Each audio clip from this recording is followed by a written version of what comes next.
Running your own business is awesome. It's the dream, as they say. But it's very stressful as well. Customers, they'll see the front end, the products, the signs, the slogans, the happy owner. But it's the back end of the business that really drives the ship. The inventory management, the sales conversions, order processing and shipping. The business behind the business is the key to business. And for millions of businesses around the world, that business behind the business is Shopify. Nobody does selling better than Shopify. They're home of the #1 checkout on the planet, which is why so many businesses work with them. And Shopify brings the heat with their secret weapon, Shop Pay, which boosts sales conversions by up to 50%. And that means way fewer carts are being abandoned to checkout and way more sales are going.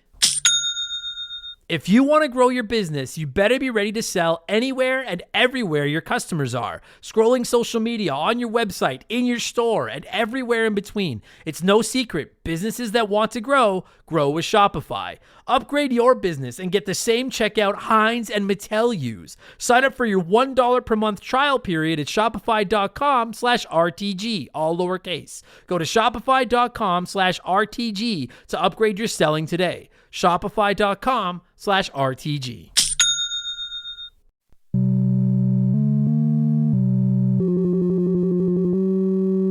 What's up, everybody? Welcome back to Remember the Game. It is my retro gaming podcast where every week a buddy of mine and I sit down and we geek out about the games we played back in the day. My name is Adam Blank. Fuck yeah. Nailed it. I've probably tried that 5 times today.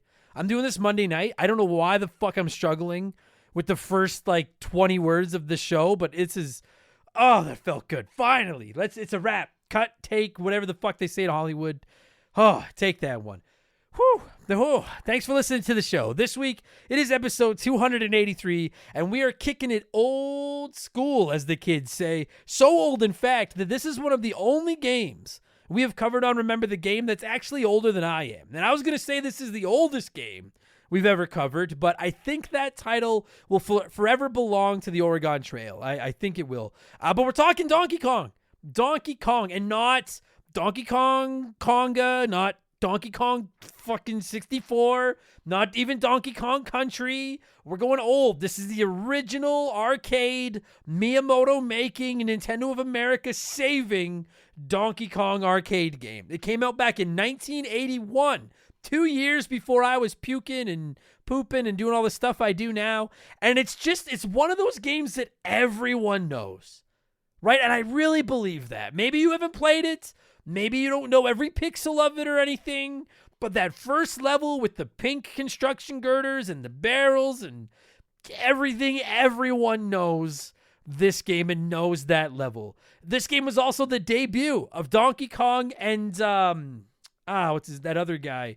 Mario. That's what it is. It's just such an insanely iconic and important video game, and I feel like it's time to show it a little bit of goddamned respect here on Remember the Game. Plus, I've heard so many of you reaching out and asking for more arcade episodes, so your wish is my very eventual command. I will warn you.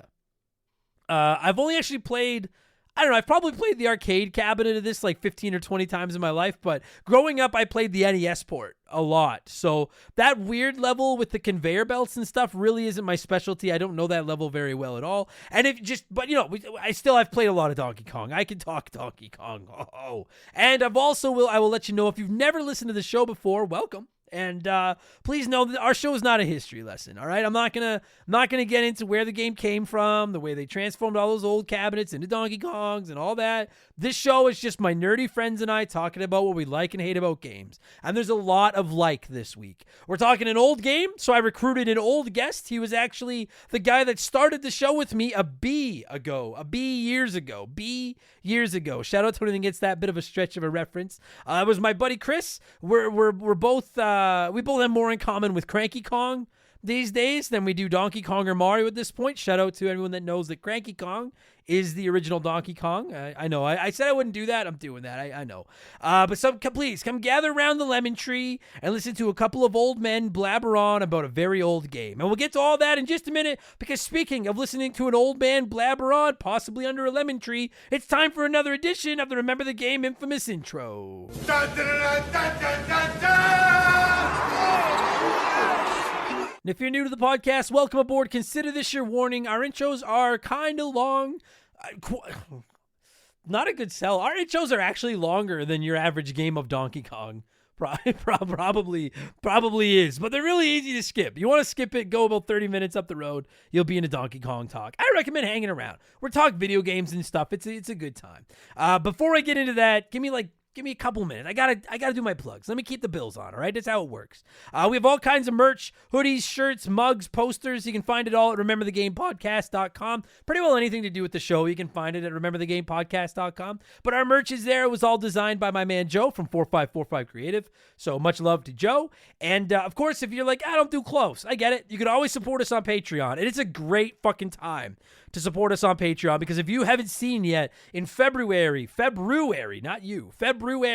we are running the pre-March Madness Patreon poll tournament extravaganza. I have taken 64 games that have not gotten episodes of the show that people have asked us to cover, going back as far as the NES, right up to the PS3, Xbox 360. There's some PC games in there, all different genres, and they are going to battle it out in a month-long tournament. Every day, our Patreons will get to vote on who they think should move on through a round or two until we get it down to one champion. So, great time to consider giving us a shot on the old Patreon box if you're interested. And there's more than just voting. You don't just have to work. There's lots of stuff to enjoy over there. We have 4 additional podcasts every week. Every Monday, Mark McHugh and I talk The Simpsons on Purple Monkey Dishwasher. Every Tuesday, I talk about whatever the fuck I want on my podcast, The Rambling Idiot. Every Friday, I drop Game Patch, which is my modern gaming news show. I talk about all the stuff going on in video games, let you know about the new releases, all that kind of stuff. And every Thursday, it's Expansion Pass, which is a different gaming show each week. We look back at characters and consoles. I do rankings. There's tons of modern game reviews. There's some comedy episodes over there. And this past week, it was Expansion Pass 195, arguably the biggest podcast on the Remember the Game calendar in a year. It was the Blankies. This was our 4th annual award show where I revealed the games that our listeners picked as the winners of all the different awards we gave out. I picked my personal game of the year and let you know all of our picks for a ton of like best in genre awards, best console exclusives, all that kind of stuff. I mixed in some comedy skits and a special announcement as well. And as is becoming tradition, here is a sneak peek of last week's episode of Expansion Pass, the 4th annual Blankies. We're going to kick the night off with a nice dose of hey. It's the RPG of the Year award. This was a tough category for our nomination committee, which, well, consists of me, because fucked if I know what an RPG even is anymore. Does it have to be a JRPG? Can it be a Western RPG? Is Zelda an RPG? Is it anything with hit points? Some sports games might be RPGs. And then I asked the internet, and then everyone just started arguing about what it is and what it isn't is, and I've already lost interest, and I'm thinking about what I want to eat, but my Discord keeps pinging me with people arguing about what should be here, and it's stupid made-up award.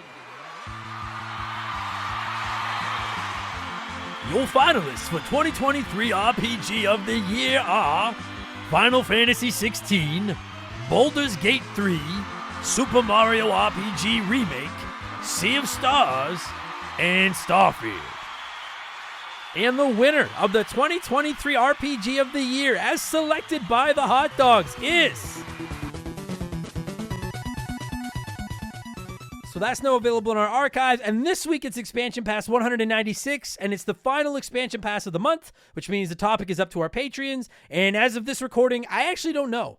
Well, the poll is running right now, so I actually have no idea what we'll be talking about on Thursday. We're very professional here, but it's probably going to be fun. You should check it out. So again, subscriptions start at $3 a month. You get new podcasts every week, instant access to literally hundreds of ad-free archive bonus podcasts. You get a chance to vote in the March Madness Patreon poll tournament extravaganza in February. Plus, you get to join our Discord. You can vote on our regular Patreon polls that run the final week of every month. Or actually, the January poll is a bunch of NES games, and that'll be live by the time you all are hearing this, so that's going to be a good time. You get the ability to submit comments to be read on our shows. You can DM with me, and you even get a shout-out and get to hear me mispronounce your name like I'm about to do to most of these people. A huge thank you to our newest Patriots, Sir Jeff, sorry, Sear. I'm sure I fucked that one right up. Steve Clark, I can say that one. Sweet T, Vision GL, Mitch Dunn, Mike Ronomicon, I think. Chaps My Ass, Ian Kag, Undead Memer, Super Mario Fan, Garkarami, JD, and Tim. That was might have been the worst batch of shoutouts I've ever done. Thank you all so much for the support, and welcome to Remember the Game Industries. You can find all that at patreon.com/rememberthegame. Don't forget, we donate 5% of that money to charity. You sign up for an annual subscription, you'll save your 12th month's fees, and I'm really trying to be more active over on Twitch. Lots of you have been coming by. It's been awesome. So check me out over there, twitch.tv/memberthegame. That's enough blowing myself. Let's blow some of you by blowing in some cartridges. It is our opening segment here on the show. I read a few comments and questions from our Patreons, usually gaming related, but not always, and we call this segment Blowing in the Cartridge. He blows all right. He blows big time. That's it, honey. Get into the spirit. Let's blow. Our first blower this week is G Money, who said, "Hey Adam, you've talked about the PS1 being the first system you bought with your own money. Mine was a Sega Genesis / Sega CD. I sold all my old consoles right after I got married almost 20 years ago. But last week, I bought back the actual Genesis and CD from the coworker I sold it to. Super nice guy, and he was happy to keep it safe for me all these years. There's something about getting the actual system back that hits extra hard in the nostalgias. Have I gone soft, or would you also go the extra mile to get your PS1 that you actually bought back in the day back?" I don't think you've gone soft at all, G Money. I think that's awesome. My brother actually just last year gave me our childhood NES and SNES. Most of the games are gone because I sold them when I sold my collection, including my copy of Earthbound. Fuck. But I do have my childhood NES and SNES sitting right here beside me on the shelf. And yeah, no, they hit harder. I don't know if I'd go out of my way to get my PS1 back because I don't honestly remember what I did with it. I must have sold it, but I don't remember. Oh, man. Honestly, my Super Nintendo is the one that means the most to me. But I get it. If I had a chance to get it, I would. But I have my Super Nintendo, and that's... I feel like Mr. Burns with Bobo. I'm like, I'll never leave you behind again. Shout out to anyone that gets that reference. Thank you, G-Money. Congrats on getting your Sega back. JB Sharps said, "Hey, Blank, I'm not much of a reader, so my wife challenged me to read a book this year. I remember you saying Master of Doom was an awesome read, so I picked it up last week, and holy shit, does it deliver. I'm about 50 pages in, and I'm hooked. Any other books based on video games you can recommend? Not saying I'll get to them anytime soon, but if I ever get challenged to read another book, at least I'll have some candidates." I get asked this a lot about video game books. Masters of Doom, and if for the record, I'm going to give you 4 suggestions plus Masters of Doom. If I forgot anything that you've sent me or anything, please don't be offended. I get a lot of stuff. I read a lot. I'm trying to remember everything. Masters of Doom is all about the creation of Doom. It is a great fucking book. Console Wars is probably still the best video game book I've ever read. It's awesome. Super Mario, How Nintendo Conquered America. I just finished it. A great book. Actually talks some about the creation of Donkey Kong. Service Games, The Rise and Fall of Sega. It's a hard book to find these days, I think, but it was a phenomenal read about the history of Sega, all the way from like the Master System up through the failure of the Dreamcast and everything. Great book. And I'm going to shout out the walkthrough, which was written by a friend of the show, listener to the show, and former guest, Doug Walsh, who wrote about his career writing strategy guides and stuff. It's a really interesting read as well. And actually, I have an interview with him in the archives here on Remember the Game I recommend checking out. I don't get like a kickback from him for every book he sells or anything. He just sent me a copy of the book, and I really enjoyed it. So I want to shout that out. Those are my picks. All superb books. The Love Sauce said, "Keeping the bills on. What kind of backwards living in a Saskatchewan cave phrase is this? Do I have to cover everything in maple syrup to understand it? Did you mean to say pay the bills like the rest of the civilized world says?" So no one's ever, I get called out on all the other things I mispronounce. I rarely get called out on saying keeping the bills on. Truth be told, there's no legendary origin to that. It's not like a saying we say here in Canada. I just said it incorrectly one week when I went to go into my plugs, and I just liked the way it sounded. So I know it's lame, but like there is no cool story to it. I just meant to say I need to keep the lights on, and I accidentally said keep the bills on, and just thought it sounded good, and now that's what I say. I got to keep my bills on. So thank you for your Patreon support and helping me keep the bills on. Love Sauce. Nicole, so what character from the Mario games do you think smells the best and worst? Wario has a signature move of farting. I love the man, but I think it's a safe bet that he is the smelliest. I actually think Waluigi. He comes across as a ladies' man. I bet you Waluigi smells the best. Or Princess Peach, because I love the smell of peaches. I know some of you are going to take that and do some fucked up perverted shit with it. I just like the smell of peach. Just peaches. Peach is a nice smell. And so I imagine that's what she smells like. Fuck off. But otherwise, Wario and Waluigi, I think, are the worst and best, respectively. I like that we're answering the hard-hitting questions here on the show. Matt McLean said, Adam, what's your view on crafting in games nowadays? It seems like every game that comes out has some element of crafting. Games have done it right, like The Last of Us, minimal items to collect and minimal things to craft, but a lot of games have gone have just way too many resources involved. Starfield. Just want to hear your thoughts. I could not agree with you more, Matt. Crafting has gotten way out of hand. It's driving me crazy. Honestly, like I'm playing Cyberpunk 2077 right now, and the crafting in that, I hate it. I know it's optional and I don't have to do it, but I fucking hate it. Anything more I loved Horizon, but all the constant resource collecting and everything, I agree with you. I think The Last of Us is like as deep as I want, unless I'm playing something like Minecraft or something. Unless craft is in your fucking name, let's just pull it back a little bit. I agree. Every game does it now, and 9 out of 10 times I fucking hate it. I'm glad it's optional a lot of the time, but I'm not a fan. I'm not like worst. Just let me play, like it's just let me collect currency and then buy the items I need. Don't make me collect the resources and make them. Just add the middleman. No, don't cut out the middleman. Add some middlemen. Go out there and collect the resources for me and make the shit, and I'll buy it from you. I'd much prefer that. I fucking hate it. Crafting has just gotten out of hand. Drives me crazy.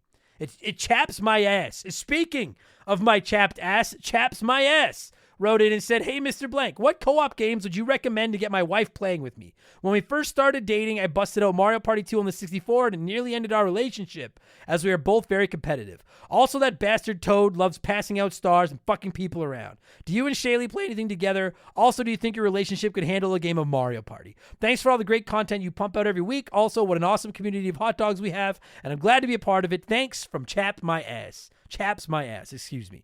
I get asked this a lot. Shay and I don't play too much together. We do play some Mario. I will say if you're playing on the Switch or if you have access to it, Mario 3D World can be a pretty good time with your significant other. So that's a lot of fun. I highly recommend It Takes Two. It's a game that anybody can play. It's 100% co-op. It's a really good video game. If you want to put your relationship to the test, give Overcooked a shot.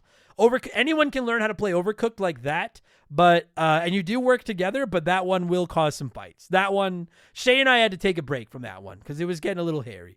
I'm trying to think. We have played some Mario Party together when my nephew's here, and she doesn't care enough for it to get too competitive, so we're okay.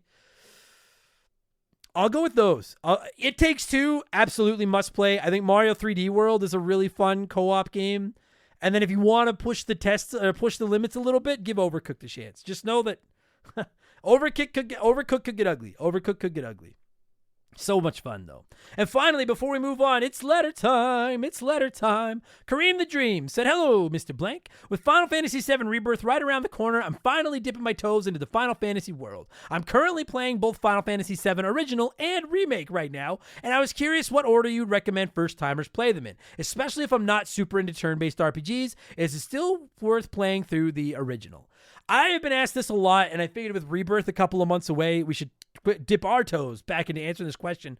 It's tough because if you don't like turn-based RPGs, you're probably not going to like the original Final Fantasy VII. But if any of you out there haven't played it and you're interested in Remake and Rebirth, from like the deepest, strongest part of the veins in my fucking heart, recommended that you at least try to play the original Final Fantasy VII before you play Final Fantasy VII Remake. It is not, I don't want to spoil anything, but Final Fantasy VII Remake is not a one-to-one remake of the original Final Fantasy VII.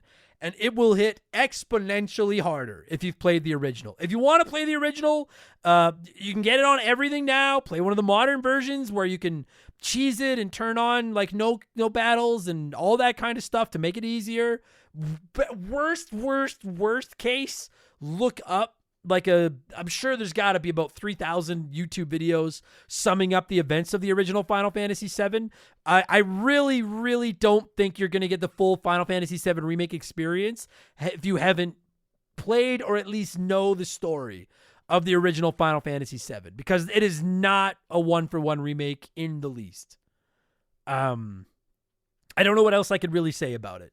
up to this point without spoiling anything. But I just sincerely, deeply, God, I'm begging you, play or at least familiarize yourself with the original before you jump into Final Fantasy VII Remake, and then obviously Rebirth, which comes out in like, fucking 5 weeks. About that. Fuck, I can't wait for that game. Oh my God. Yeah. Okay, we got to move on. Thank you so much for all the submissions, everybody. As always, let's switch things up and get into our Smash Hit segment, the official game show of Remember the Game Industries. It is Play 1, Remake 1, Erase 1.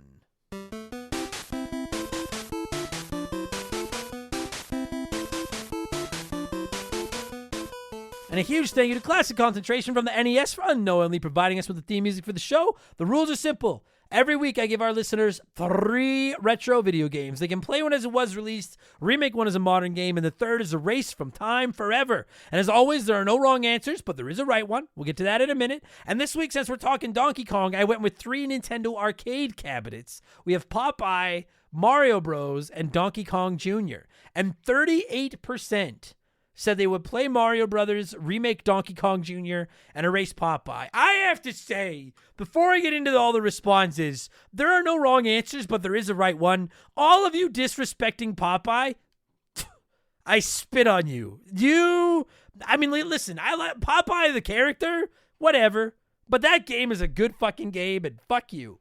Let's see what some of you had to say here, and then I'll tell you what the right answer is, you punk-ass kids. Mellow Yellow 8787 said, I'm going to play Mario Brothers because it's ridiculously classic, and every time I see it at a pizzeria, I have to. I'm going to remake Donkey Kong Jr. I feel like it's the one game in the series where a ton of thought was not put particularly into the puzzle mechanics. And lastly, I'd erase Popeye. This is just a trumped-up Pac-Man clone with platforming. Oh, yeah? Well, you're just a trumped-up double secret probation with... Fuck you. Why? What the fuck? Popeye is not Pac-Man. Popeye is a good game. I like that game a lot. Choking on my own rage here. Some of you show no fucking love to Popeye whatsoever, and it fucking sickens me. It sickens me. God damn it. Here it is. Okay, wait. I'll get to this fucking comment in a minute. This one makes me even madder. I'll get there in a second. Foz. I snuck in between that comment and the one that makes me even madder to calm me down. Foz said play Popeye because I know nothing about it. Remake Mario Brothers because it slaps and I haven't touched it in a while. Erase Donkey Kong Jr. because honestly, I just never had any fun playing it. That's fair. Donkey Kong Jr. is not that great. I can get behind your logic. Not like Tricky Mick etc. Frog B. What a stupid fucking name. And Tricky Mick says, we got to play Mario Bros. Because there's already 100 versions of it that are pretty great and you can remake it immediately in Super Mario Maker. Remake Donkey Kong Jr. because new graphics and additional features would bring it back to life. And unfortunately, Spinach isn't going to save Popeye because I'm going to erase not only his game, but I'm Thanos snapping the entire franchise because eating spinach to become a superhero is the dumbest power in the history of cartoons and comics. Superman on line 1. Superman is the stupidest superhero in all of comics because he has every fucking power and his costume is taking his glasses off. Fuck Superman. Fuck you, Tricky Mick, etc. Frog B. Honorable fuck you to Mellow Yellow 8787. And a big fat slab of fucking double secret probation to all of you erasing Popeye because you need to grow the fuck up. Yankee Doodle Randy said, play Mario Brothers simply because I cannot risk fucking with the Mario timeline. That's a good point. Remake Popeye and it's something that looks a little less ancient. It might be a hot take, but I like this game as much as the OG Donkey Kong. Me too.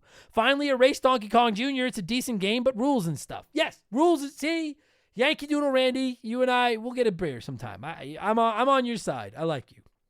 And Smith said, play Donkey Kong Jr. This is the only time that Mario plays the villain? Is it? It might be. I'm sure someone's going to write in now, but fascinating take. Smith says, remake Popeye because I love me some spinach, but you got to cut the tobacco use for today's kids. And erase Mario Brothers. Having recently experienced a variety of home plumbing problems, this game just makes me anxious. Listen, if I ever saw a large crab, lobster, monster, or giant fly come out of my toilet, I'd erase this game too. I get it. I'm actually going with a vast minority. Just 12% of you voted the way I did this week, as did Cheese Zombie Gaming, who said, I play Mario Brothers because nothing needs to be changed and you can't fuck with a legend. I'll remake Popeye because a cool facelift will make it that much better, and I hate to do it, but I'm going to erase Donkey Kong. I've never been a fan. I hope you mean of Donkey Kong Jr., not the whole series. Anyways, I agree. I'm gonna play Mario Brothers because it's awesome. I love that original. We're not talking Super Mario Brothers. This is the original creatures jumping out of the pipes, punch them from underneath. I fucking love that game. And I've only played it on, I don't know if I've ever played it on an arcade cabinet. So I'm going to play it so I can play it on an arcade cabinet.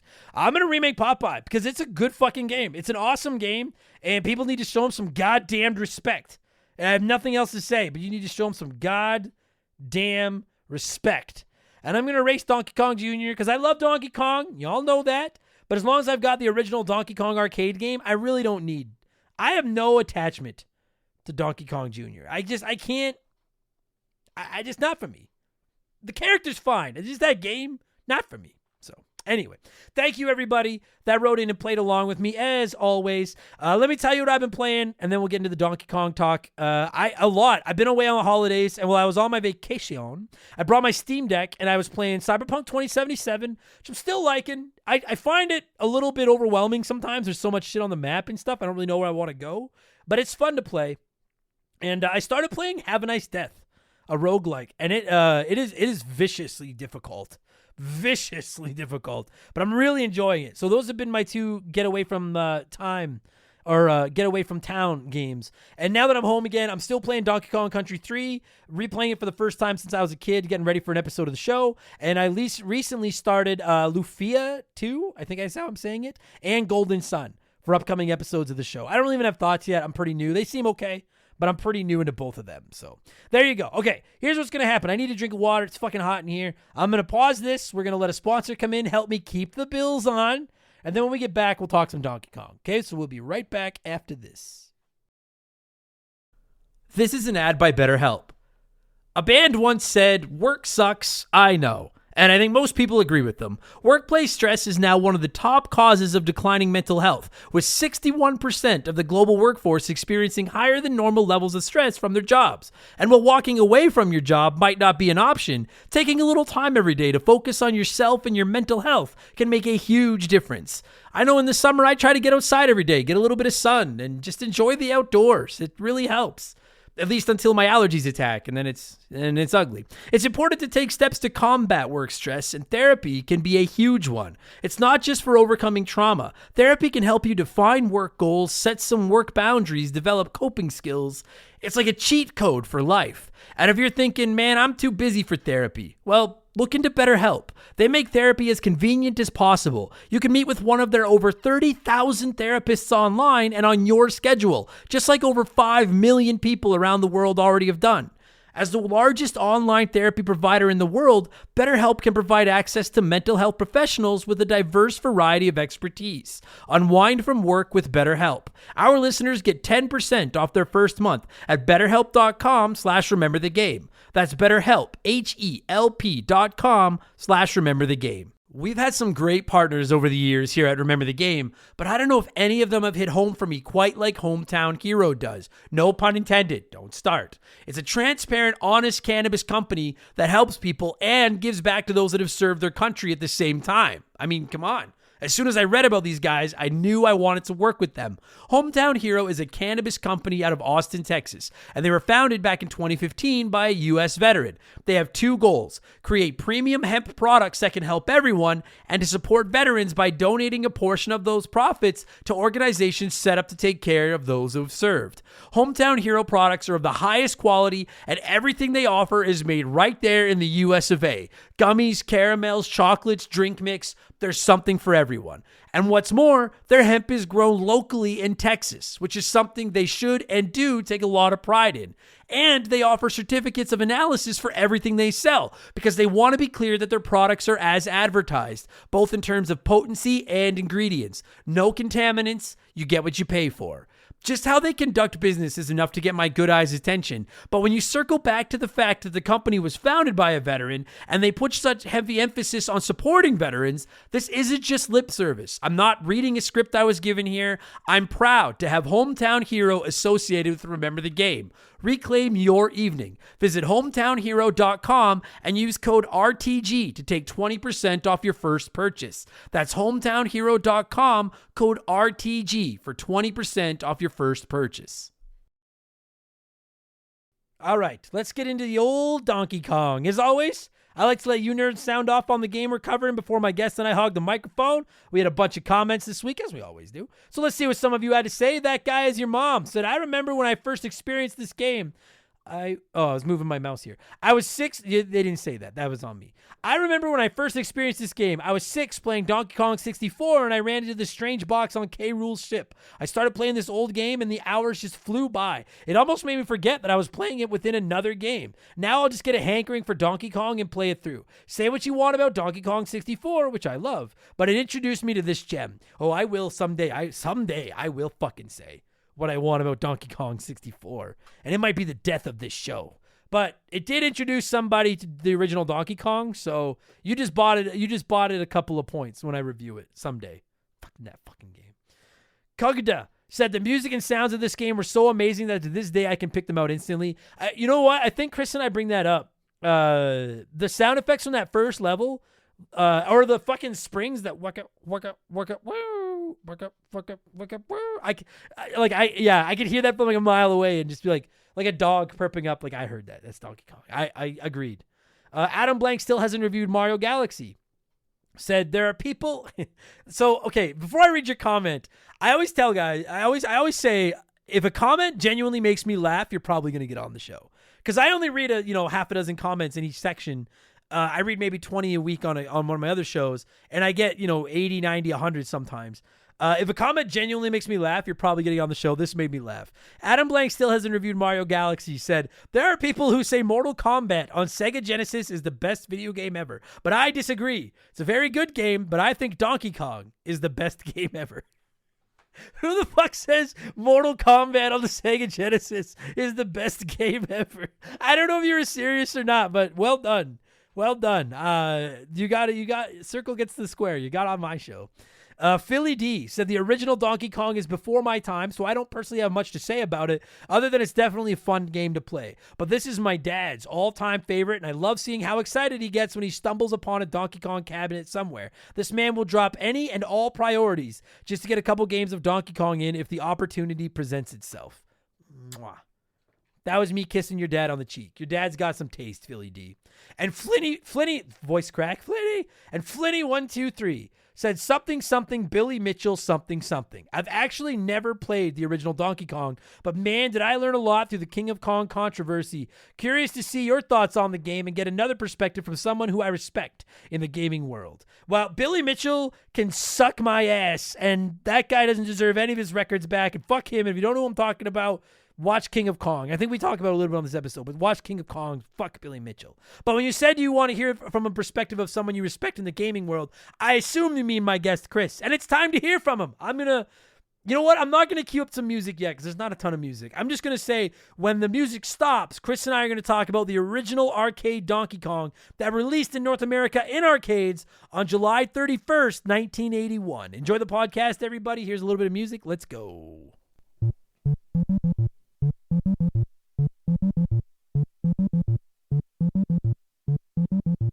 All right, so joining me via the blank phone this week to talk about a very old game is a very old friend. And not only in the terms of how long I've known him, but his age. And I can take that shot at you because we're the same age. It's my buddy Chris. How are you, old man Chris? How's life? Oh, I'm good. This is the Old Boys Club today. We're going to talk about something before we were both born. So I'm not going to sit here and commit to it because if I do, I will get hit with comments being like, well, actually, this might be the oldest game we've ever talked about on Remember the Game, with the possible exception of Oregon Trail. I don't know how old that game is. Yeah, that was the only one I could think of, so yeah, pretty close. 1981. Buddy, this is older than me and you. Holy fuck. I never put that together till right now. My God. Twinkles in our papa's eyes. Holy jumping. We're talking Donkey Kong, the original Donkey Kong. And it's funny because when this episode goes live, it's been a few weeks since the expansion pass where we were ranking arcade cabinets. But you and I are recording this actually the day after that expansion pass went live. And spoilers, I'm not going to tell you where, but Donkey Kong slid comfortably into my top 5 arcade cabinets. Chris, where are you on all-time arcade cabinets? Is this number 1 for you?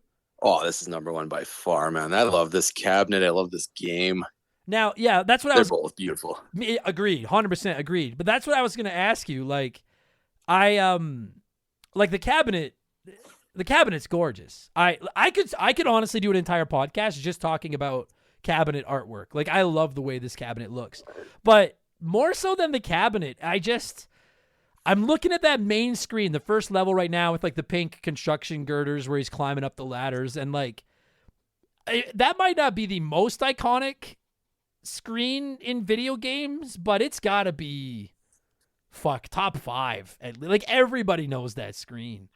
Well, they must have laced that motherboard with cocaine because it is so bright and vibrant. Yeah, right? And like, I'm not going to sit here and pretend to be like an arcade expert. Like, I know every arcade game that came out in 1981, but when I think of like classic arcade games, I'm hard pressed to think of one that just, I assume that maybe that's why they went with the pink and the blue. Maybe those were like the two brightest colors they had in the, I don't know what the fuck program because Microsoft Paint didn't exist in 1981. I have no idea what program they used to do this, but you're right. It's incredible to me that like, dude, this game is 81, so what, 91, 2001, 2011, 2021. Jesus Christ, this game is almost 45 years old. And you look at it and it's like that, it's as bright and colorful as some of the games today. Like, it just pops. Yeah, I could be convinced. If I didn't know better, you could convince me that this was like a $5 indie game that released today, and I would believe it just based on the colors and how bright they are and everything. And like even the barrels, like the way the barrels look when they're spinning and stuff, like they actually look like there's a little bit of depth to them and everything. I know our younger listeners are going to think we just sound like a couple of old idiots talking about how incredible this game was, but this is fucking impressive for a 45-year-old game almost. This mesmerized single-digit me like when I first saw the cabinet anywhere. Oh yeah, absolutely. And the thing about it is like, and obviously we're going to get into the gameplay and stuff, but like it's 3 levels. It's just the same 3 levels over and over and over again. Or am I wrong? No, 3 levels. I think there's 4. No, you're right. The console had 3, I think. Yes, the console. I'm primarily familiar with the console version. And then that's why I caught myself, because I'm like, no, the arcade there was 4. I will say, I have not played this in an arcade in, my God, I can't even remember how long. But I would play it as a kid, and I could never beat the first level, like getting by the barrels. Mock me if you will, because I wasn't good. I understand. But did you play this a lot? Like, did you have access to this thing growing up or anything? I remember seeing it in the arcades. Whenever I did, I played it there. And I want to say, like, my uncle used to have a bar that he had. And I swear he had a sit-down cab of this or Pac-Man. I can't remember which one, but... Okay, so I played it any chance I ever saw it in an arcade. Right. So you've had access to like an arcade, like, because I will say, like, I mean, you and I have been to a few arcades over the years together, like the adult arcades, whatever the fuck you want to call them these days, and you don't see this game very often. Well, if I see it in a barcade, I might try to get a dolly and roll it out because I want it. My God, dude. I know you and I have had this discussion off air, but let's air our private conversations publicly.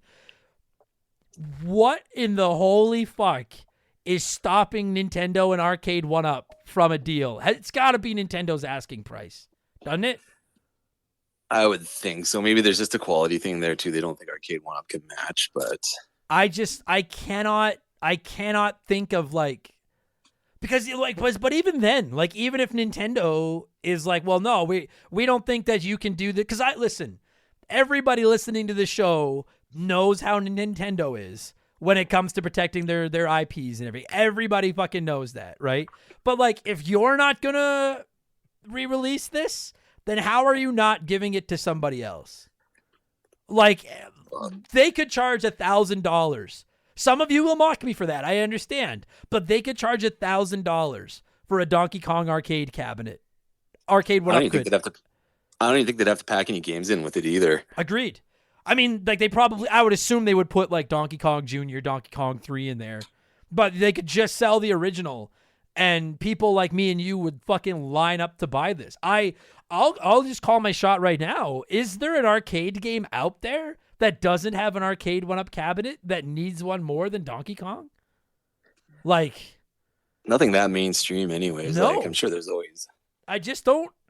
It's so weird. And you know what I find so odd? Like, we're going to get into the game and everything, I promise. Like, listen, I'm just going to put my cards on the table. When we actually get to talking about Donkey Kong, there's not a lot of meat on the bone here. It's a great game, but it's not like we're going to get into the deep story and the fucking power-ups and the best dialogue options and shit. There's not a lot to talk about in this fucking... Although that actually would be pretty sick if there was... You get to the top and, like, cut a deal with Donkey Kong or something like that. But now I lost my train of... Oh, yeah.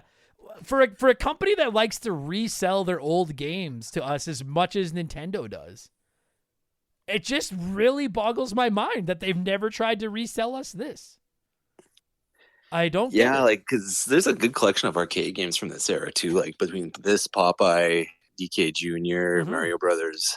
Yeah. There's a few good ones in there. I just don't, like... For those of you that don't know, like, I know when I advertise the show, I say it's not a history lesson and yada, yada, yada, but, like, I can't help myself, especially because I just read a great book by Jeff Ryan about how Super Mario conquered North America, how Nintendo conquered North America with Super Mario. But, like, when most people think of the origins of Nintendo, I think they think of Super Mario Brothers and the NES.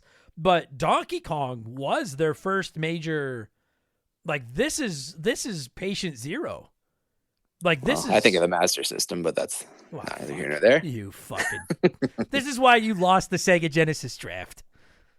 That makes no sense. I lost it too. I guess that makes no sense at all. I just had to throw it in there because we both handedly got our asses handed to us in the Sega Genesis draft. But seriously though, like, this is one of the most important games in video game history because of it being so important to Nintendo history.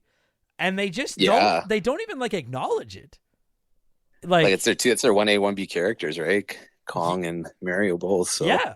I don't know. I like, listen, I'm not sitting here saying that, like, I want Nintendo to fucking gouge us. Like, I'm not saying I want that. I'm just saying that I find it odd that they're not. But anyways, so we both agreed that this game is fantastic. We both agreed it's one of the greatest arcade games of all time. We both agreed on how beautiful it looks. I mean, we might as well just start talking about the levels and just work our way through because that's really all there is to talk about in it is the levels itself. We have to start with level 1. I actually think that the final level where you have to remove the little things and make the beams fall is my favorite. But level 1 is Donkey Kong. Like, that level where he's climbing those girders and jumping over barrels. It's so simple, but it's so brilliant at the same time. Well, it's action-packed. There's strategy. You gotta think quick, move quick. Yeah, and it's everything. Yeah, when you play it, I don't even feel like I need to describe it. Most games, I'm like, oh, Jace, you've never played it, but I would genuinely be shocked if there's a single person listening to this that doesn't at least know the first level of Donkey Kong. I will ask you this: when you play this game, are you? Because my mind changes. Are you going for the high score, or are you trying to see how many levels you can beat? Usually just to see how many levels I can beat, and then the high score will come with it, I guess, is my thing. So yeah. Because that's traditionally what I usually go for. Just trying to beat as many levels as like when I play Pac-Man and stuff. Occasionally I'll go because if you're going for the high score, does it not make sense to grab those mallets and just hang around and take out barrels? Yeah, because I know you get some score for the timer that ticks down, but then I know as you jump barrels, hit I think the flame that comes out of the oil can. Oh yeah, that fucking flame. Dude, I will say, as a kid, because I used to play this on the NES more often than the arcade. As a kid, I hate it. Nobody ever thinks of that flame that comes out of the oil can at the bottom. That flame has fucked me many a time.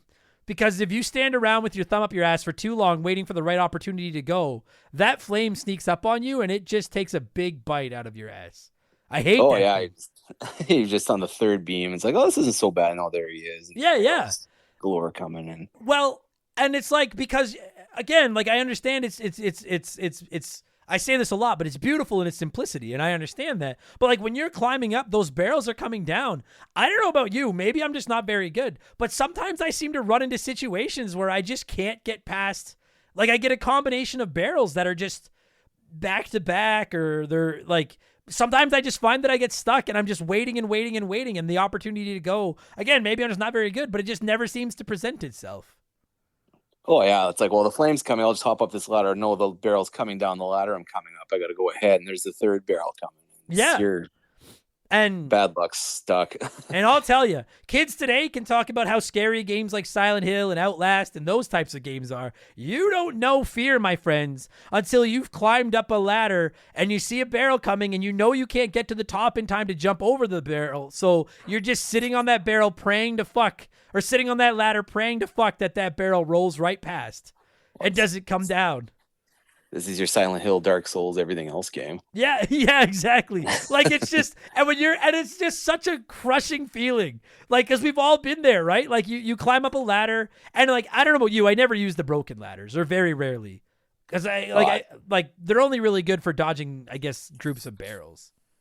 But as a last resort, yeah. Yeah. But I don't let myself get stuck on them. But then when I try to climb up a ladder, and the fucking barrel's going along over top of me, and I'm waiting for it, and I'm like, please, and if I'm wrong and you know better, please correct me, but I don't think there's any tell to let you know if the barrel's going to come down the ladder. It's just crapshoot. I'll let 3 or 4 go by. I'm like, okay, I think I'm okay. And as soon as they go up, bam, done. Of course, that's the one. And it is so infuriating, and then you're like, God damn you, Donkey Kong, and then you go and try again. I don't know, man. And when you nail those jumps over the barrels, I don't know what it is about it, because like, I mean, you and I have probably both played countless platformers. We both made some of the craziest jumps in gaming. There's something I think it's just because it's so slow. Like, the game moves so slow. I find it so satisfying to nail a perfectly timed jump over, like, especially if you can jump like multiple barrels in one jump. Oh yeah, you get a couple bunched up and you get over just a couple hops in a row. Yeah. Oh yeah, and you're just flowing. Like, if by some chance anyone listening to this has never played it, you can't just turn on a dime. It's not like playing like Super Mario Wonder today, where you're running and jumping over as much as you can and shit like that. Like, in this game, that jump takes a good half a second, and you're in the air and you're on your way. It's almost kind of semi-realistic. Like, you're in the air and you're coming down and you're like, well, I sure hope I stick this, because you've got no other choice. And then when you get yourself trapped where you're jumping over them and more are coming and you know you're not going to have time to jump again. I've raged at this game so many times, even though I love it, because I've just been fucked by the rotation of those stupid barrels. Fuck me. And then you go get the hammer, and it's fun taking them out with the hammer, but after a minute, you're like, well, now I don't know what the fuck I'm supposed to do. You're like, I'm just kind of stuck here until this. And then once this, because you can't climb the ladders when you have the hammer. No. And it can still take you out if they hit you from behind, so you can't chase one too long. Yeah. Which I guess makes sense. It's frustrating, but I guess it still makes sense. Like, the game is designed to punish you. Like, the longer you stand around, the more fucked you are. So I'm actually watching a video of somebody playing the arcade cabinet while you and I are talking. And I think you're right. Like, because I've never just tried to go for a high score before. I think, like, this guy is moving. I think the timer at the top of the level probably means more than grabbing the hammer and taking out barrels. Yeah, I must say. Because otherwise it'd be too easy to just stand around and have a hammer and just feast on barrels. Like, it would just be too simple. So that's, like, can you think of any? Oh, the only other thing that I forgot to mention from level 1 is the occasional barrel he throws that just goes right through all the girders. Oh, yeah, it goes sideways, right? Yeah. Like, they're just on steroids. And you're like, fuck off. That's cheating. That's fucking horseshit. Fuck you. And if he can do that, why doesn't he just throw them directly at you every time? Stupid monkey. Can you think of anything else from level 1 that we haven't touched on? I think that's... No, that's pretty much it. Yeah, you get to the top, yeah. You end the level, and he grabs Pauline and rolls out. Yeah, and then, so again, and like, we might as well get into that now. Like, this was one of the... It seems so stupid to say this in 2024, but like, this was one of the first games that had a little bit of a story to it. Like, it wasn't like cutscenes, if you were, or like animations. Like, it wasn't just Space Invaders where you're just shooting ships, and obviously the storyline is these aliens are invading Earth. Like, this monkey, this ape, Donkey Kong, has kidnapped Pauline, and you climb to the top, and then right as you get to the top, he grabs her, like King Kong, right? I actually never saw King Kong. Is there really a King Kong where he grabs the girl and climbs to the top of the building? I never saw the old one either. I think it's something similar, but Like, I know there are listeners yelling at the fucking radios right now, but like I haven't seen any. For the amount of times that's been parodied in pop culture, that has to have happened. we're old men. We can't remember. Yeah, I don't fuck. Call me old fashioned, but no. But no, it's so like, and that's what happens here is like Mario's going to rescue. I can't remember if his name is Mario in this game or if he's just Jumpman. I think he's just Jumpman. I think so. Yeah. Yeah, I don't think he's Mario yet. But you're climbing up the tower to get the girl, and then every time you get to the top, Donkey Kong grabs her and runs off in a cowardly fit of rage. And then you chase him up to the next level and the next level and the next level in it. And then finally you defeat him, and then it starts over. But it's like the little cutscenes in Pac-Man. Like these were like some of the earliest versions of like a semblance of storytelling in a game. And I don't know, man, it's very groundbreaking. Like, not to sit here and suck Shigeru Miyamoto's dick for too long, but it's this really is like patient zero for so many of the games that we play even today. It's wild. Well, just whatever that guy had to work with, he sure took it to the max. Like, is there? Again, I am biased, and you are as well. Like but like, is there anyone out there that doesn't think that man is like one of, if not the most important developer in gaming history? Like, it has to be. well, the very worst you can hate him is you'd always want him on your team. Like, Oh yeah, without question. Yeah. So that's, and truth be told, dude, like, that's the other thing. This could have been the whole game. It's just the girder level over and over. When you play Pac-Man, I love Pac-Man, but when you play Pac-Man, it's just that one board over and over and over again. Like, they could have done that. But then once Donkey Kong runs up the ladder, then you get to go to the additional boards. And that second one with the conveyor belts, I've only played that once or twice in my life. Have you, like, I have to say, honestly, like, because I primarily played the console version, I don't know why that one got cut out of the console version. I'm watching it right now and it's dope, but I have no experience with this. Like, have you played this one very much? that's the one that goes left to right, right? Not the up and down elevator one. Yeah. There's in arcade, I always remembered playing it. So yeah, So it's, like, it kind of looks like the fourth, or the fourth level, where you have to climb to the top and remove the rivets and drop the girders. But there's like belts rolling along with, like, I don't know what the trays are, if they're gold or what they are, but there's like trays of something rotating back and forth. Plus the fireballs are still running around, and you just have to climb up to the top.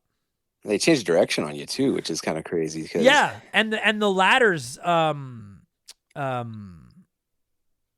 Retract, I think, don't they do? Retract. Thank you. That's the word I was looking for. Fuck, I'm dumb. That's the word. The retract. And I was gonna say shrink, and I'm like, that's not the fucking word. The ladders like retract on you and then expand again. I don't know. Maybe it's just because I played it so much as a kid and only played the 3 levels. This almost feels like DLC to me. Like, I have very little memory of playing it, but that's a really inventive. Like, conveyor belts are so normal in games today. But that's fucking revolutionary shit 40-some years ago. Just even that they changed direction blows my mind back then. Like, it wasn't just left to right. Yeah. And the thing about it is again, like, they didn't have to do that. It could have just been like the trays of, what are those? Trays of gold? I don't fucking know what they are. I don't know. I can't remember. Did they kill you if you touch them too? This guy's, I would assume as much. This guy's pretty good. He's not touching anything. Yeah. But I'm sorry to people that are getting upset. I would bet most listeners probably primarily played the console version as well. At least most of our not 50 and up listeners, as it is. But that's a cool level. I like that. I have literally nothing to add because I don't have a lot of experience with that level. Yeah, that's pretty much it. That's it in a nutshell. Same thing, get to the top. And it's also, I got to say too, looking at it, like, because the first level and then the level with the springs are the blue and pink and the hot, they're glow, they're so bright. And then the last level, all the beams are like that bright blue color and they look sharp. That conveyor belt level is like everything's tan and it's just kind of not as good looking. Like, it's not nice. as vibrant, that's for sure. That's the word. Yeah, it's not like it's ugly, but it doesn't pop like the other levels do. I wonder why they cut that from the NES port. Like, yeah, I don't know. Could the NES really not ever handle no reason, but maybe it just didn't have enough card space. But I'm just who knows? Yeah, I'm looking at the Wikipedia page right now. They omitted the cement factory. Oh, it's cement. That's what it is. They omitted the cement factory stage and most of the cutscenes because early ROM cartridges didn't have enough memory. Yeah. Well, I'll be damned. Man, isn't that crazy? Like I that boggles my mind that like you could probably run the original Donkey Kong on like a fucking potato now. And these cartridges that we would pay, well, our parents would pay like big money for, just couldn't run a game like Donkey Kong. Like, it's just, not to go on a separate tangent, but do you ever think about where technology will be like 40 years from now? No kidding. Hey, like even just seeing a game like that just now on 64 kilobytes of memory. Yeah. Which is not even a fraction of anything anymore. Dude, you look at your Switch and the Switch is without question the least powerful of the current consoles on the market. And you look at like all the NES and SNES and 64, like all those games that can get on it and everything. And it's like these used to be one cartridge and they couldn't fit everything. And it just makes me wonder, like 40 years from now, are we going to have some kind of portable device that's full of every like PS5 and Xbox Series X and like PC game? Then they're going to be so tiny, even though they like, we bitch about like, oh my God, 100 gigabyte download, for a game today. And it's like in 40 years, is that going to be like, you be able to run that on a potato? Like I don't know. In our holodeck rooms, you'll be throwing barrels at me. Yeah, no shit, exactly. I don't know, man. That's like a different topic for another day, but that's one of my favorite things about going back to these really old games is how incredibly high tech and advanced they were then, and how completely insanely tiny they like. You and I are literally discussing this over smartphones, and like, how many copies of Donkey Kong would fit on a smartphone? Like trillions. It's fucking wild. I don't know. Anyways, I'm in over my head. I don't know. That kind of shit fascinates me very much. Okay, listen, we still have 2 levels to get to, and I want to talk about some strategies and stuff. Let's let a sponsor in here to help keep the bills on, and when we come back, we'll get into the last 2 levels of Donkey Kong, the second half of the magical adventure that is Donkey Kong. We'll be right back.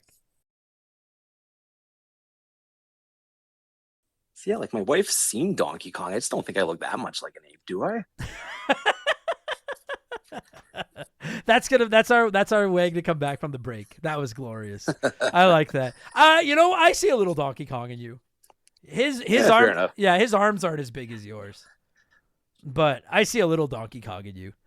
The rage. Yeah, there you go. Yeah. The beats his chest. And the frowns. So then the next level is I have to say, like, as a kid, this level fucked me up. The one with the 2 elevators and the springs that are his weapons that are like, I can still hear that in my head, the fucking bouncing of it. It's funny because you look at the first level and it's pretty obvious. Climb up the beams, get to the monkey. And you look at the last level and it quickly comes across that like there's not a lot going on. Run around and hit those yellow things and remove them. This level is kind of a mess. Like this one, what the fuck is going on at this construction company?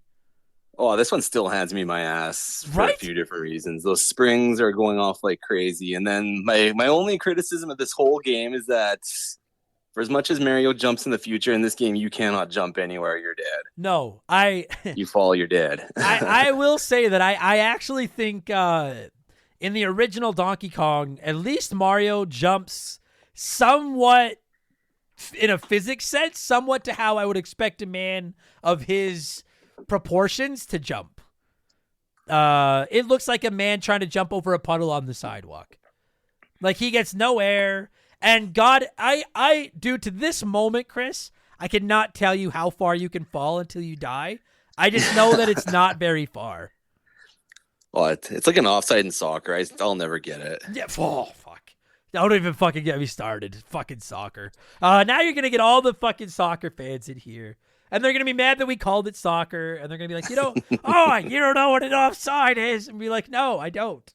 Score a goal. Leave me alone. Fuck. Anyway. Like this one, you start off in the bottom left corner. And there's those elevators with the broken parts of the girders that you have to you can either climb up ladders and then jump onto them and jump off, or you can just jump on one and ride it up. But like, dude, you're not kidding. Those jumps are surprisingly precise. They're not forgiving at all. Oh my God. Not in the fucking least. And like, and when you ride up that first elevator, then you jump over to the two construction girders with the two ladders in between, and that stupid fireball is in there. And the number of times that I rode that elevator up and got crushed because I was waiting for the fucking, and that's just me being a dumb kid, but the number of times I rode it all the way to the top and got crushed because the stupid fireball wouldn't move. So then I'm trying to choose between jumping off of this and burning to death or staying on it and getting crushed. And I'm like, this is kind of a morbid fucking game. Or you fall an inch and die from gravity. Oh, God. He literally, like, I feel like if you fall the height of Mario, that's too far. And knowing what the man becomes, I'm like, for the love of fuck, come on, buddy. Like, maybe you twisted your ankle. Maybe. It's almost like he jumps off those elevators, and if he falls too far when he hits the ground, he does this spin around, and then the halo shows up. It kind of reminds me of like Family Guy where Peter hits his shin, and that's Mario just laying down there on the bottom of this fucking thing. That first jump where you need to jump off the elevator going up, and then that second jump where you get on the elevator going down, and your only choice is to just stand on it and wait till it's practically right at the bottom. Because if you jump even like a frame too high, fuck you die, it's over. And it's not about missing the jump onto the platform, it's about falling too far. It's ridiculous. Fucking drives me crazy. I hate it. Donkey Kong's just at the top being like, oh, okay. Yeah. Just in there, like, just stops, like, just tells the springs to wait. He's like, looks into the back storeroom, and he's like, we're going to run out of springs, this fucking guy. My God. This problem will solve itself. Yeah. And then when you get off those two elevators, then you have to climb up the slopes of broken beams. And I don't know about you, this was always the level that gave me the most trouble as a kid. Because those jumps aren't easy, and you need to dodge those fucking springs that are coming down. And they're fast. They're fucking fast. And they get faster as you go. It's wild. And so like not much clearance over Mario. You can't jump over them. It's precise timing. Yeah. All you're trying to do is dodge them. And the thing about it is fortunately you only have to dodge them twice unless you want to go after that purse for the extra points, which I don't know you. I usually tried to play to go for the higher level as well. I never went for that purse up in the top right corner. I'm like, that is a trap. There's a fireball hanging around there. The fucking springs are going to get me. I'm not going for that stupid purse. It was hard enough getting out of levels without showboating or trying to get points. Yeah. I'm like, I'm saving you from this fucking giant ape. If you're going to get mad, we'll get you a new one. Yeah. If I forgot your purse, we'll find you a new purse. Fuck off. And then once you get past all these jumps and you dodge these springs that are flying down at you, then you get to what I consider to be the single hardest part of the game, and maybe good players haven't figured out. I never got it. That 2-second run at the top to get to the ladder to go up to Paulina, and then where the springs are bouncing over you. You have no room for air running over to that ladder. Yeah, it's just a balls to the wall run. I mean, you have a microsecond to stop and let it go over you, and then you got to hustle, or you're never gonna make it. Did you struggle with that as much as I did? Well, it took me a long time to put it all together to get past that level. Yeah, when you're trying to run under that, because you get to the top of the ladder, and then you're at the top of the level, and the springs go. If you don't move, those springs just bounce right over you, and you can just stand there, and you're like, this isn't so bad. But then eventually you need to make that run for that ladder, and it syncs up perfectly where you run, you go up the ladder, and you're there. But as a stupid kid, man, for the life of me, that gave me fucking to this day I get anxiety around springs because I know I need to run under that one to get to that ladder. I always found that incredibly difficult. And that's when the timer started working against you too a little bit because you're running out of time too. So yeah. And then you finally get under the spring, you climb up and then those fucking springs, because they're flying out there behind Donkey Kong, you know where they get you is while you're climbing that ladder. Yeah. Where there's no way to move. You just have to get to the top before it hits you. And then you get to the top and you're like, thank God. And then he just grabs her and climbs up the ladders to the next fucking part. You got to climb up there again. Damn it. It's the earliest version of I'm sorry, but our princess is in another castle. It's the earliest version of that. So then you get to the top, and then we get to the final level, which is I don't know this is my favorite. I think I like this level a lot. It was the most fun. Like I always thought it was fun to try to move around, remove all the rivets or whatever they are to get the girders to fall. And Yeah. So seemed like it was the most like suspenseful and action packed one. And you know what I like about this one is that like there's still a lot of luck involved because those stupid fireballs are like sometimes like you'll have the easiest run where they just stay out of your way and you're like, all right, I'll just walk around and take them all out and that's it. But then sometimes they're like right on your ass and like, or they just like, they seem to like come together around the last rivet you need to get to. And you're like, fuck, I can't like, please move. And then every time you go to get that last one, they all commune around it again and you keep getting locked out. I like the freedom that this one gives you because the other levels, there's no freedom. It's just trying to reach the top. And in this one, you can start at the top, you can start at the bottom. You just need to get those 8 rivets without touching a fireball or falling through the hole that you create when you remove those rivets, which I have done an embarrassingly high a number of times, quite frankly. Well, for me, it was always just walking over the rivet to the short part of the remaining girder, and then the fireballs are right there, and you know they're going to get you. There's nowhere to go. Yeah, so. And then you need to stick that jump back over the hole you just made, and for some reason, that jump is the hardest jump in the history of gaming. And I think it's just the panic sets in. You're like trapped at the edge of this. Like if they were to remake this game today, Mario is literally trapped on the end of a construction site that's on fire and everything's collapsing all around him, and his only choice is to make this heroic jump over this hole. And when you miss it, you just fall all the way to the bottom, and it's like, fuck you. Fuck you. Fuck. God damn it. Or have you ever, like, you can touch Donkey Kong at the top, and he'll fucking kill you, too. Yeah. Stupid bastard. Also, I remember being a kid. I think the first ever time I got to him, I just ran right into him. I'm like, oh, I died. Yeah. Yeah. Well, because we were dumb kids. But then you realize that, like, I like the free flow of this level. You have a lot more freedom. They don't care what order you take the 8 out in. Nothing falls till they're all gone. Run around, take your time. You just got to take out those 8 rivets. So you do that, and then everything collapses. Donkey Kong falls to his death. Mario somehow avoids falling, as does Pauline. And they're reunited, and they fall madly in love. And then it's like Groundhog's Day. It all starts over again. And that's pretty well the whole game. That's it. There's no boss fights. There's no extra stages. That's just it. But I think, I don't know about you, buddy, like most of my favorite arcade games, that's what it is. Short level and then do it again and do it again and do it again. Those are my favorite arcade games. Yeah, chasing scores nowadays is fun. So. Yeah, like beat 'em ups are neat, but there's just like, but I will say, and I'm curious to know if you disagree, because I know we're both big fans of the Simpsons arcade game, but like, these, in my opinion, like the replayability of a game like this or a Pac-Man compared to a Ninja Turtles or a Simpsons is night and day. Yeah, like that's the only.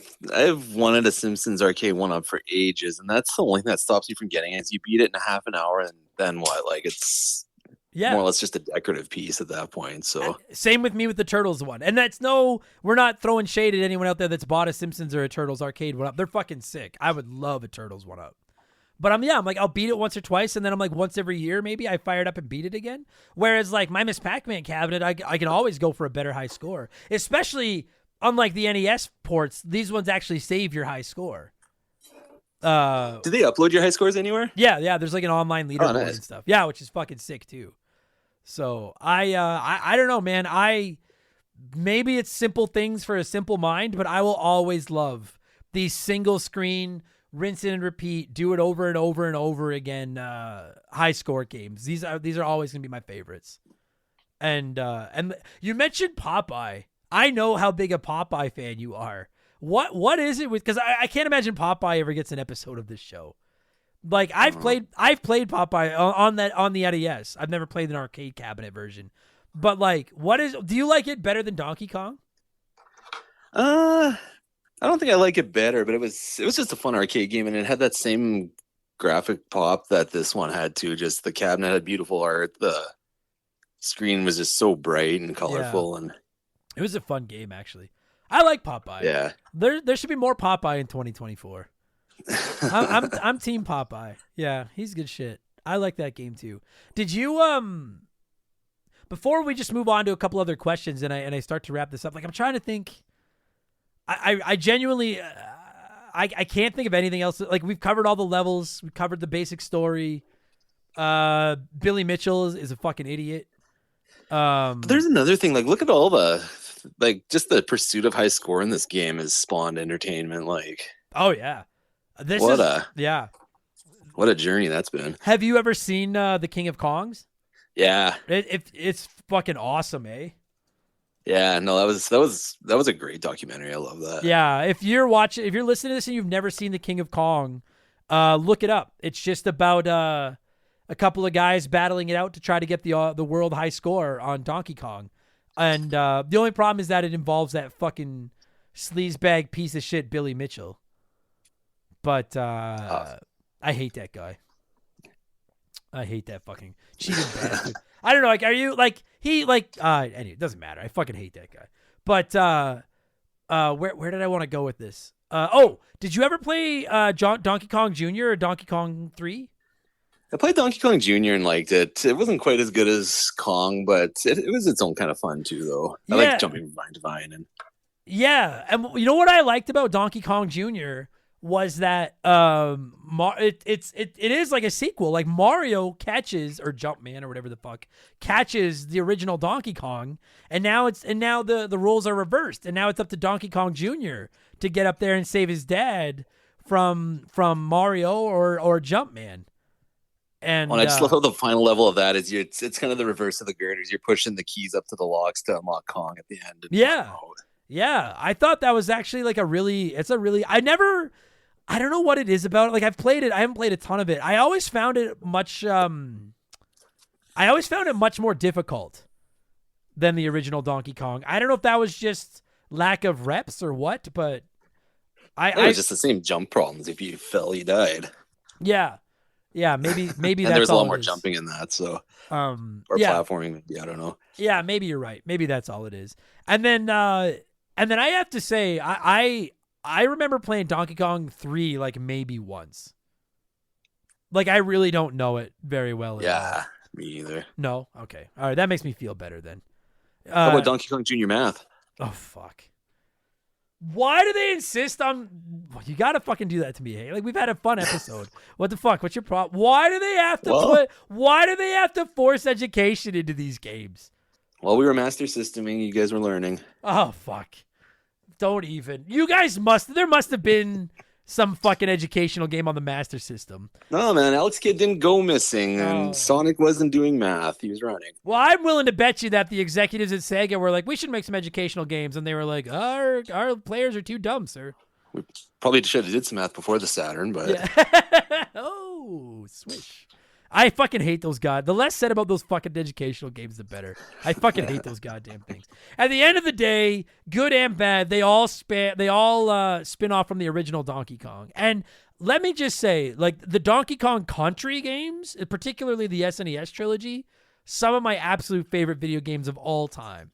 And I love that they brought the original Donkey Kong back as Cranky Kong. I think that is spectacular. Like that is such a funny fucking shtick. But I don't know, man. I would like to see, like they're never going to, because there's not enough money in them and everything, but I would love to see them try to just make some more new arcade version Donkey Kong games. Like, am I wrong? Like, that'd be fun. This Mario versus Donkey Kong is probably the closest we'll ever get. Yeah. It's kind of the spiritual successor, I guess, but it's more of a puzzle game, I think, than a... Oh, yeah, totally. Did you ever... I never played... I'm looking forward to the one on Switch this year. I never played them before. Well, I played, I remember the Donkey Kong game that came out I think it was 94 for the Game Boy. That was a really fun one. Yeah, Donkey Kong 94, yeah. Oh, yeah. Man, you're right. Fuck, I haven't played that one yet. You like it, eh? Yeah, it's really great. Like, I think it's like the first 3 or 4 levels, I can't remember, of the arcade game, and then it just turns into a puzzle game after that. Yeah, I'm looking at it right now. Like, why? Like, give us... I mean, I don't know. Like, I mean, listen... I'm not going to say give us more of these because I would exponentially prefer a new Donkey Kong Country game. But a new one of these would be fucking sick too. Where is Donkey Kong? What's the last Donkey Kong game we got? Was it Tropical Freeze? I think so, yeah. And that was a Wii U game. It was a great game, but that's a Wii U game. Where the fuck is Donkey Kong? Listen, I understand when we don't get more F-Zeros and Punch-Outs and Star Foxes and Kid Icarus. Let's the beta squad of the Nintendo IPs. I love some of them, but I get why we don't get more of them. Where are the donkeys in Alpha? Where the fuck is Donkey Kong? I still hope they're putting him 3D for next one. Oh, man. Would you? Yeah? Like, if you had, I think so, yeah. I think if they put the right team on it, they'll pull it off. Like Donkey Kong 64 style? Yeah. Yeah. Minus fucking, well. Donkey Kong 64. Do you like Donkey Kong 64? Oh, I never played it. Okay. I take a lot of shit for hating it, but I haven't played it in like 20 years. But it's the one Donkey Kong game I've played that I don't like. But like if you gave me like a Mario Odyssey level 3D game, but with Donkey Kong in it, I'd be all about that. The various Kongs and their skills and whatnot. Yeah. Because like the Donkey Kong Country games are all great. Donkey Kong Country Returns was fire. Tropical Freeze was awesome. They're all notoriously tough, but I like that. What a great franchise. Why are they doing more with this fucking... Anyways, I'm just rambling now. I'm just an old man. Buddy, I can't believe we made it to 42 minutes talking about Donkey Kong. Okay, is there literally anything we haven't touched on yet? Two things. One, I do love the animations they gave Donkey Kong too. Like when he falls at the end and bangs his head and he's just laying there with stars. Yes. Or when he's banging his chest, or even when he's rolling barrels. I love that they animated him so well. Yeah, I like when he's laying down there at the bottom of the construction site at the end and Mario and Pauline are above him just kind of making out. And he's just laying down there like a defeated monkey. I agree with that, yeah. And second thing is Pauline's hotter than Peach. Don't at me. Oh. She did go on to be a mayor. Is she the one that went on to be the mayor of New Donk City? Yeah. I think so. Yeah. Wow. Good for her. So you're Team Pauline, eh? I am. I like Peach, man. I'm Team Peach. And Daisy. Everybody wins. Daisy's cool too. But Peach is... Yo, dude, sorry, before I leave, I saw someone sent me a meme the other day, and it was Daisy asking Peach why there's never been a Wario Waluigi version of Peach. And then Peach points out that a Daisy's first initial is D, which is an upside down P. And then realizes that Daisy is the Wario of Peach. And I was like, wow, that blew my mind. But I like it. Fair enough. I like Pauline too. Okay, we need to score this thing. And you sent me probably my all-time favorite scoring system here. What was it? You got it? Or do you want me to bring it up? We lay it in front of me here. You bring it up. I can't remember. Chris says the current world record for Donkey Kong is 1,272,800. And I think that is I was going to score it out of 25 for a quarter. But that is a way better scoring scale. So out of 1,272,800, what are you going to score Donkey Kong? 1,282,799. Sorry, one more time. 1,000,000? 282,799. Well, the high score is 272, so 272. Oh, okay, 272. So you're taking off a single point. Yeah, nothing's perfect. So wow, jeez, that is wow. All right. I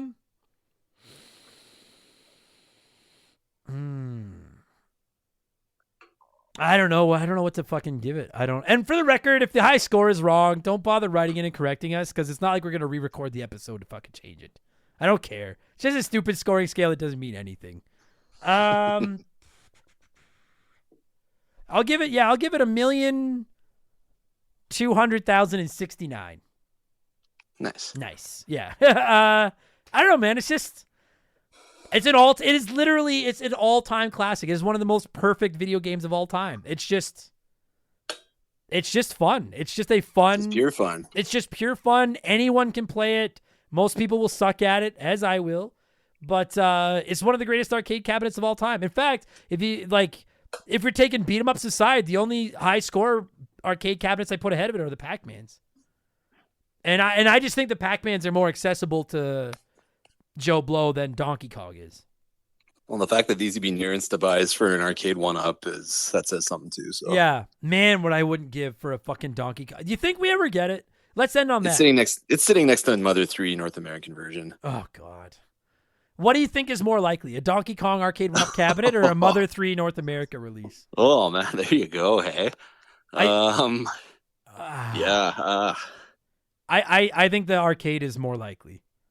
Probably. And the only reason I say that is because they could probably license Donkey Kong to arcade one up and just make a fortune without doing anything. Mother 3, they have to actually like print it and do all that stuff and release it, and I just think the backlash wouldn't be worth the headache. I think they'd sell to Microsoft before they did either. Yeah, you might be right. And then you know what's the most ironic thing is Microsoft would probably pay billions for it and then not fucking release them either. Because fucking goddamn Microsoft. Anyways, this was fun. I hear you. People are telling me you want more arcade level episodes. I hear you. There's not a ton of meat on the bone, but they're a great time to talk about. And we will cover more arcade cabinets in 2024. I promise. Why not? They're all like 40 fucking years old. Why not talk about them now? Chris, this was your idea. Good fucking suggestion, buddy. It was good talking to you. No, thanks for having me for this one. I've wanted to talk about this forever, so this is great. Yeah, that was good times. And I can't think of a clever way to end this, so we're just gonna leave. See ya.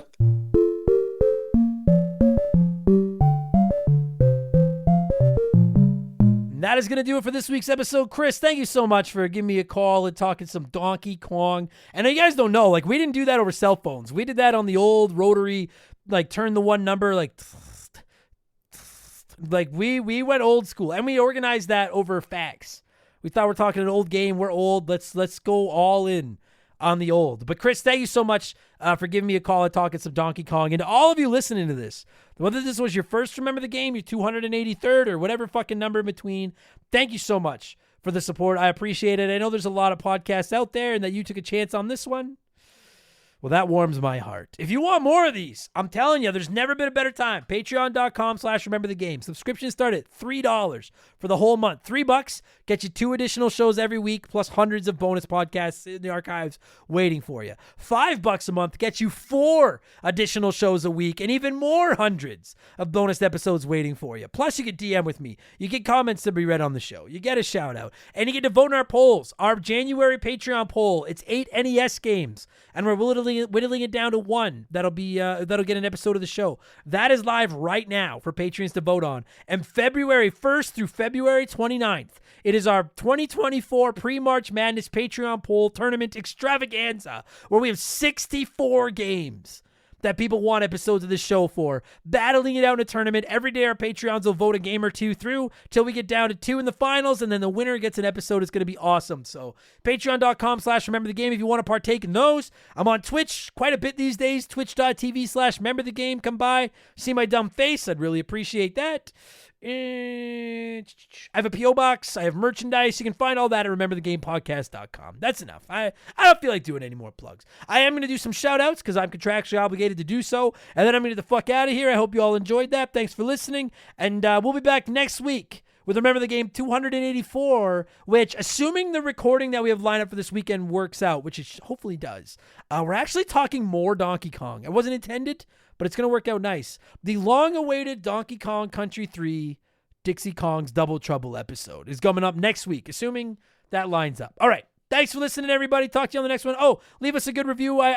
They make me feel nice, and I'd appreciate it. And I'll talk to you on the next one. Cheers so long. Goodbye. Remember the Game is brought to you by our Patreons. I could not puke up all the content I churn out every week without all of your support. The following people are at the senior executive vice president level or higher at patreon.com/rememberthegame, and as such, I am obligated to thank them very, very quickly. So a huge thank you to Nation Mallow Magic Money, Joe Buck, Sharonic, Andre, Jeffrey Mathis, The Keegs, James Clark, Dave McGee, Dan of Dissect That Film, Slick Rick, Doug Dorn, Chris Fleury, Andrew Wright, Jordan, Confused But Still Here, Lil Bunny Fufu 89, Angry Ticks, Dave Thompson, No One Cares, Scott Brooks, there it is, Scott Brooks, Aaron Lawson, Nathan Tremblay, A-Town, Morgan, Zane Donovan, Ryan Kinchin, Mike Maloney, G9PSX, Mercury 869, Wolfgang, Darren, Andy Hudson, Doogie, Wolf Magic 21, Johnny from Virginia, Squints, Titan 420, Zonko 504, Jeff Bergeron, Daniel, Tunable Power, John Woodruff, Brandy Barrage, Just a Fish, Adam Blank still hasn't reviewed Bofa. You're right, I've not reviewed it. 7 out of 10.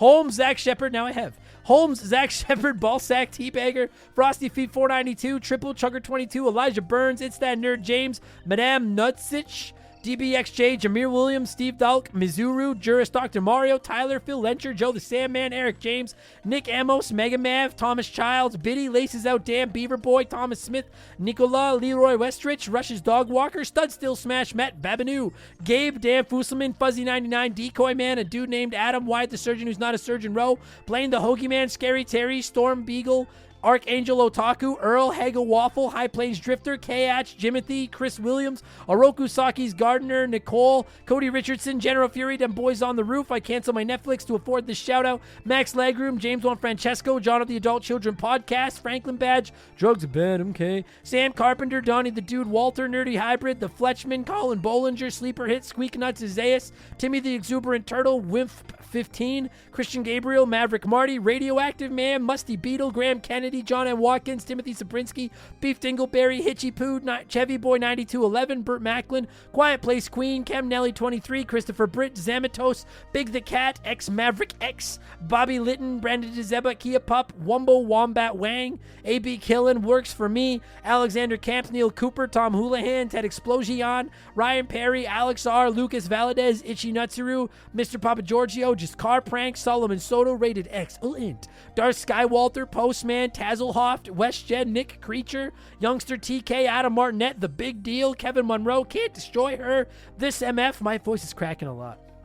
This MF, Alpha Kenny 1, Beers of War, Because 19, Marcus Mendoza, Lord Longrod Von Hugendom II, I don't know anymore. Roger Staubach's Pool Cleaner, Lucas Shaman, Frosty Bear, Max Sandin, Sour Goat Face, Alex Ramos, Faded Sufferance, Benjamin Atkins, Carbon Fiber Zombie, Chris Hill's Not Your Buddy Guy, Mellow Yellow 8787, B Money, Hired Goons, Who, It's OG, Tyler Bauer, Fall of Snow, Kiku, the Supreme Chozorizo, E-Man Trucker, Mark Sneed, Raging Irish, Atrio Wormwood, Shoeboxers, Tornado, Adam Blank still hasn't reviewed Mario Galaxy, Jay Callahan, Robbie Air, Guy Who Does Things, Sabin, Brian Richmond, Blobby Rogers, Glue Scoppin, Bula, Swiss Watches, Mad Zeus, Buy Me Bone Storm, Plow King, Fill Up My Mouth with Farts, Liquor Like Luigi, Cody Thompson, Put It in H, Chaz Hammond, Elephant, Cav, Scissor Fist, Big Daddy Randall, Ryan Whitcomb, Flinny123, Austin from Past to Present Player Podcast, Lord Stay Puff, Johnny Zubu 81, AJ McKirji, Lotus, Philip Ramsey, Nothing Could Possibly Go Wrong, Alex McIntyre, S, Bearded Bastard, Adam Blank still isn't reviewed, Sly Cooper 2, Eric Hopewell, Darbles, Meat Musket, David Schroeder, Theodore, Chicken Gizzards, Diablo Spartan, Justin Blair, Wilco, VOS Rager, Casually Filthy, Captain Steve N, the Cardigan Wearing Wrestler, Adam's former assistant, and Shank the Rat-Faced Bastard. I pulled that out. That was not too bad. Appreciate all of you. You keep the fucking bills on here. And without you, my bills would be off, and if the bills were off, whatever. I appreciate all of you. Thanks, everyone. Talk to you later. Cheers.